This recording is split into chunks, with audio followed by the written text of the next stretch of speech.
বলো। বন্ধুগণ,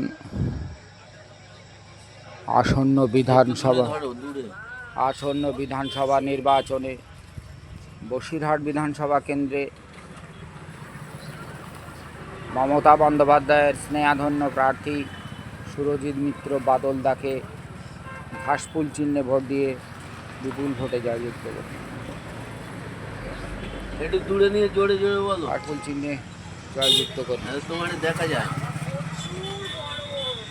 চুম্বক যেমন লোহাকে আকর্ষণ করে, ইলেকট্রনিক ভোটিং যন্ত্রে ভোট দেওয়ার সময় আকর্ষণের কথাটা মনে পড়বে মায়েদের, বোনেদের লক্ষ্মী ভাণ্ডার, কন্যাশ্রী, যুবশ্রী, শিক্ষাশ্রী, সবুজ সাথী,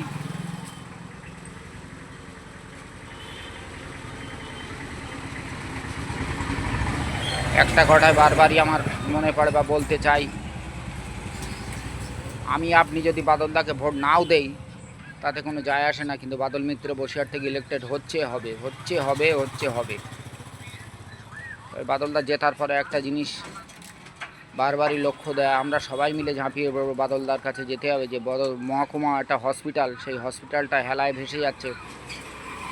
একটা 2 টাকার টিকিট করবার জন্য মায়েরা, দাদারা লাইনে দাঁড়িয়ে থাকে, তাদের সঙ্গে যা দুর্ব্যবহার করা হয়। আমি দীর্ঘ দিন হসপিটালে যাই, এগুলো আমি ফলো করি।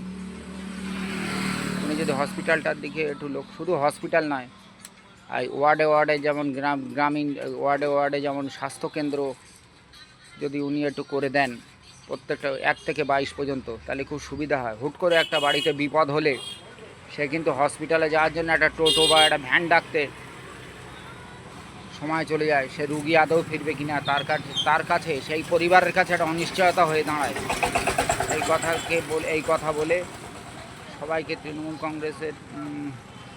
তৃণমূল কংগ্রেস পরিবারকে আমার আন্তরিক শুভেচ্ছা, হার্দিক অভিনন্দন জানিয়ে আমি আমার বক্তব্য শেষ করলাম। ইউটিউবে ছেড়ে দেন।